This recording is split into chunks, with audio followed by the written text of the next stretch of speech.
കല്യാണം നടത്തണം. അതിന് കല്യാണം കഴിക്കണമെന്ന് അവന് തോന്നണ്ടേ? ശാസിക്കാനും അനുസരിപ്പിക്കാനും എല്ലാവരെക്കാളും അധികാരം അച്ഛനാണ്. അച്ഛൻ പറഞ്ഞാൽ അവൻ കേൾക്കും. ചെയ്യേണ്ട കാര്യങ്ങൾ അതാത് സമയത്ത് ചെയ്യണം. നിനക്ക് ഇത്രയും പ്രായമായി, ഇനി എന്നാ ഈ തോന്നിവാസമൊക്കെ ഒന്ന് അവസാനിപ്പിക്കുക? ബംഗ്ലാവിൽ ഒരു പെൺകൊച്ചി ഒന്ന് കയറേണ്ട സമയമൊക്കെ ആയി. അവിടുത്തെ കാര്യം നോക്കാൻ എനിക്കറിയാൻ മാത്രം പോരാ. അതൊക്കെ നമുക്ക് തീരുമാനിക്കാച്ചോ. അച്ഛനിപ്പോ എവിടെ ഇറങ്ങേണ്ടത്? എന്നെ വഴിയിലിറക്കിയിട്ട് നീ അങ്ങനെ രക്ഷപ്പെടാമെന്ന് വിചാരിക്കണ്ട. പെണ്ണ് കെട്ടാമെന്ന് വാക്ക് തന്നാലേ ഞാൻ ഇതിന്ന് ഇറങ്ങത്തുള്ളൂ. കുർബാനയും കുമ്പസാരയും ഒക്കെ ആയി. ഇപ്പൊ തന്നെ അച്ഛന് പള്ളിയിൽ ഒരുപാട് ജോലിയുള്ളതല്ലേ. അതിനിടയില് ഈ മാരേജ് ബ്യൂറോ നമുക്ക് ശരിയാകുമോ അച്ഛൻ? നിന്റെ കാര്യത്തിലെങ്കിലും ശരിയാകും. കൂടുതലൊന്നും പറയണ്ട, ഞാൻ പറയുന്നത് അങ്ങ് അനുസരിച്ചാൽ മതി. അനുസരിക്കാം. പക്ഷെ നീ കല്യാണം കഴിച്ചാ ശരിയാവുമെന്ന് നിനക്ക് തോന്നുന്നുണ്ടോ റിച്ചി? നിന്റെ ഒരു കയ്യിലിരിപ്പ് വെച്ച് നോക്കുമ്പോ ഏതായാലും സന്യസിക്കാനുള്ള ഭാവമൊന്നുമില്ലല്ലോ. എപ്പോഴായാലും വേണം. ചുമ്മാ അങ്ങ് കെട്ടടേ. മാസ്റ്ററുടെ പ്രോവിഡന്റ് ഫണ്ടിന്റെ ബെനിഫിറ്റ് ഒരാഴ്ചക്കകം കിട്ടും. 20,000 കുറയില്ല. അത് അശ്വതിയുടെ പേര് ബാങ്കിൽ ഞാൻ ഏർപ്പാട് ചെയ്യാം. വാടക കൊടുക്കാൻ എന്റെ പലിശ മതിയല്ലോ. ഹമീദ് ഡോക്ടറുടെ സഹായം എന്നെ വീർപ്പ് മുട്ടിക്കുന്ന ആദ്യ അശ്വതി പറഞ്ഞപ്പോ എനിക്ക് വല്ലാതെ തോന്നിയെങ്കിലും ആലോചിച്ചപ്പോ ആരെയും ആശ്രയിക്കാതെ ജീവിക്കാനുള്ള അശ്വതിയുടെ തന്റെ ഇടത്തിൽ മതിപ്പ് തോന്നി. അനുവാദം വാങ്ങാതെ ഞാനൊരു കാര്യം ചെയ്തിട്ടുണ്ട്. അശ്വതി വീണയിലെ സംഗീതത്തിലും വിദ്വാൻ പാസ്സായിട്ടുള്ള ആണല്ലോ. ഒരു 5-6 വീട്ടിലെ പാട്ട് പഠിപ്പിക്കാൻ ഞാൻ ഏർപ്പാട് ചെയ്തിട്ടുണ്ട്. 2 ദിവസം കഴിഞ്ഞവർ വരും. സംഗീതവും കുട്ടികളുടെ ശബ്ദമൊക്കെ ആകുമ്പോ അശ്വതിക്ക് വെറുതെ ഇരുന്ന് ഓരോന്ന് ആലോചിക്കാൻ സമയം കിട്ടില്ല. അതൊരാശ്വാസമാകുമല്ലോ എന്ന് കരുതി. കണ്ടോ, അപ്പോഴേക്ക് കരച്ചിൽ തുടങ്ങിയല്ലോ.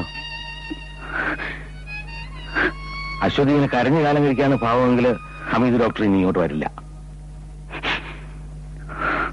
കാപ്പി. എങ്ങനെയുണ്ട് ലക്ഷ്മി ഇവിടെ? അശ്വതിക്ക് ആകെയുള്ളൊരു തുണയാ. രാത്രി അശ്വതി പഠിപ്പിക്കാറുണ്ടോ? അവർക്ക് പിച്ചുമ്പയൊക്കെ പറഞ്ഞ്.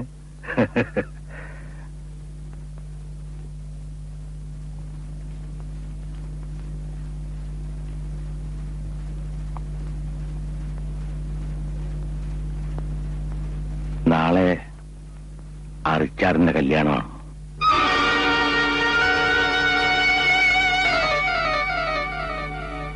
വിഷമിപ്പിക്കാൻ വേണ്ടി പറഞ്ഞല്ല.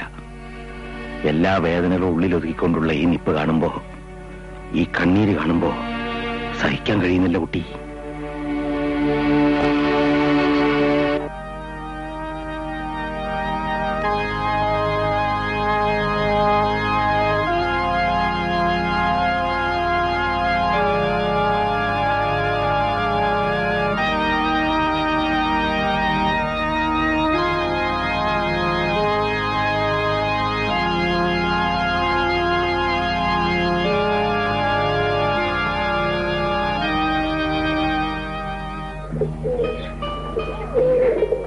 നോക്ക്, ഇന്ന് എന്റെ ഫസ്റ്റ് നൈറ്റ് ആണ്. ഇവിടെ കിടന്ന് ചുമ്മാ ശബ്ദം ഉണ്ടാക്കി മക്കളെ എന്നെ ഡിസ്റ്റർബ് ചെയ്യരുത്. ഓക്കെ? എല്ലാവരും മര്യാദയ്ക്ക് മിണ്ടാതെ കിടന്നുറങ്ങിക്കൊള്ളണം. വെളുപ്പിനെ എന്നെ ആരും എണീക്കണ്ട. നാളെ രാവിലെ ഞങ്ങൾ എപ്പോ എണീക്കുന്നു അപ്പോഴേ നേരം വെളുക്കും. മനസ്സിലായോ? Good night. ഓ, ഐ എം സോറി. സാറിനെ ഞാൻ കണ്ടില്ല. ദേ, എന്റെ ആദ്യ രാത്രിയാ. ഞാൻ ധൈര്യമായിട്ട് പോട്ടെ.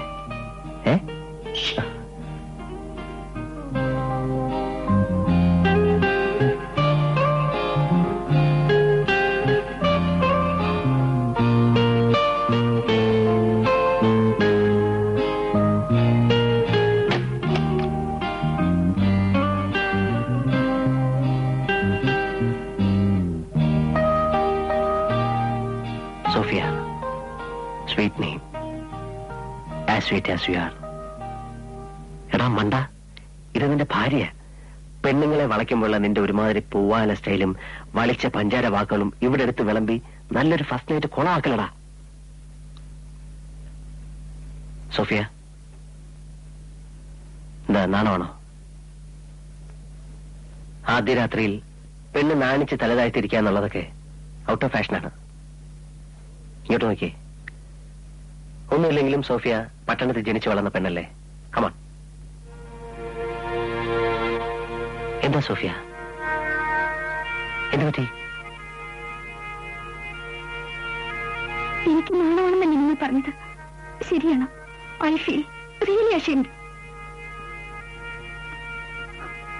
ഇത് കണ്ടോ, എനിക്ക് ലഭിച്ച വിവാഹ സമ്മാനമാണിത്. ഇത് അയച്ചതാരാണെന്ന് ഞാൻ പറയാതെ തന്നെ നിങ്ങൾക്ക് മനസ്സിലാവും. അശ്വതി, ആ പെൺകുട്ടിയുടെ കത്താണിത്. ഇത് സത്യമാണെങ്കിൽ ആ പാവപ്പെട്ട പെൺകുട്ടിയുടെ കണ്ണീരിന് കാരണക്കാരൻ നിങ്ങളാണെങ്കിൽ, ശരിയാണ്, ഭാര്യയായി നിങ്ങളുടെ മുൻപിൽ നിൽക്കേണ്ടി വന്നതിൽ എനിക്ക് ലജ്ജയുണ്ട്. സോഫിയ, ഈ സമ്മാനം എന്ത് ചെയ്യണം? ഭർത്താവിന്റെ കഴിഞ്ഞ കാലത്തിന്റെ സ്മാരകമായി ഞാനിത് ഷോക്കേസിൽ വെക്കട്ടെ?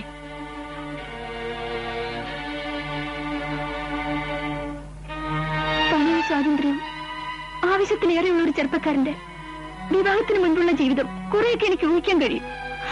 പക്ഷേ ഇത് ഏറ്റവും ലിബറലായി ചിന്തിക്കുന്ന എന്നെപ്പോലൊരു പെൺകുട്ടിക്ക് പോലും താങ്ങാവുന്നതിലും കൂടുതലായിപ്പോയി.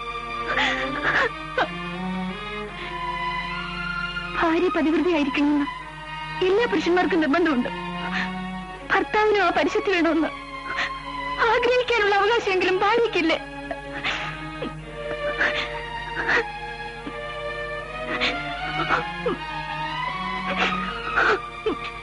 മറ്റെല്ലാ പെൺകുട്ടികളെയും പോലെ ഒരുപാട് മോഹങ്ങളുമായി ഈ ദിവസത്തിന് വേണ്ടി കാത്തിരുന്ന എനിക്ക് ഒടുവിൽ ഈ ശാപങ്ങൾ മുഴുവൻ പങ്കുവയ്ക്കാനാണോ നിങ്ങൾ എന്നെ കല്യാണം കഴിച്ചത്? ഇതാണ് നിങ്ങളെന്ന് അറിഞ്ഞുകൊണ്ട് ഞാൻ എങ്ങനെ നിങ്ങളോട് ജീവിക്കും? ഞാൻ എങ്ങനെ നിങ്ങളെ വിശ്വസിക്കും? ഞാൻ എങ്ങനെ നിങ്ങളെ സ്നേഹിക്കും? സോഫിയ, എന്റെ കഴിഞ്ഞ കാലം പരിശുദ്ധമാണെന്ന് നിന്നെ പറഞ്ഞ് വിശ്വസിപ്പിച്ചിട്ട് എനിക്കൊന്നും നേടാനില്ല.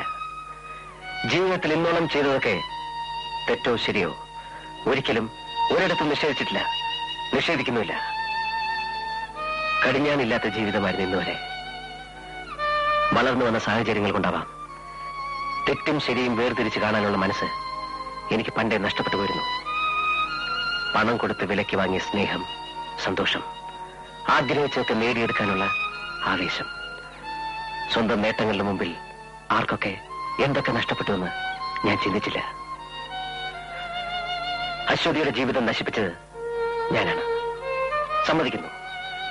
It so happened.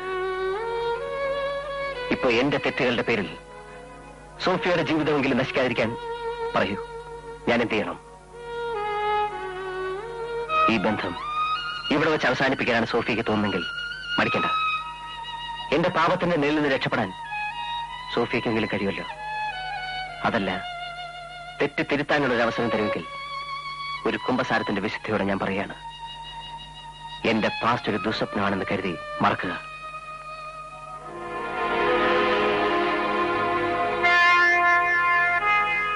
എല്ലാം തുറന്നു പറയാനുള്ള സന്മനസ് ഉണ്ടായില്ല. അത് തന്നെ ഭാഗ്യം. കഴിഞ്ഞതൊക്കെ ഞാൻ മറക്കാം. വിധിയെ സ്വയം ശപിച്ച് ഈ ജന്മം മുഴുവൻ ഇങ്ങനെ കഴിയാം. കഴുത്തിൽ അണിയിച്ച താലിക്ക് മറ്റെന്തിനേക്കാളും വിലയുണ്ടെന്ന് കരുതുന്നു ഞാൻ പിന്നെ എന്ത് ചെയ്യാനാണ്? മറക്കാം. പക്ഷേ ഒരു വാക്ക് മാത്രം എനിക്ക് തരണം. ഈ നിമിഷം മുതൽ റിച്ചാർഡ് എന്റെ മാത്രം പുരുഷനായിരിക്കണം. റിച്ചാർഡിന്റെ ജീവിതത്തിലെ ഒരേ ഒരു സ്ത്രീ ഇനി ഞാൻ മാത്രമായിരിക്കണം. സോഫിയ,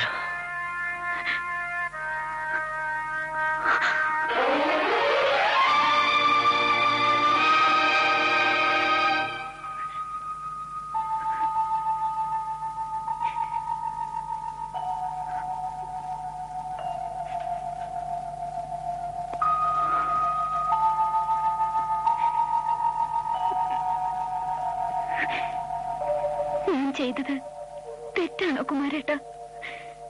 ഇത്രയെങ്കിലും ചെയ്തില്ലെങ്കിൽ എന്റെ കുമാരേട്ടന്റെ ആത്മാവ് എന്നോട് പൊറുക്കോ?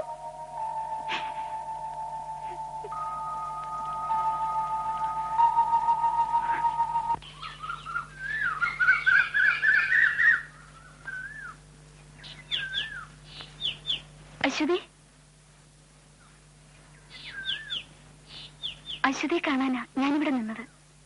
വീട്ടിൽ ചെന്നിരുന്നു. അമ്പലത്തിൽ പോയതാണെന്ന് അറിഞ്ഞു.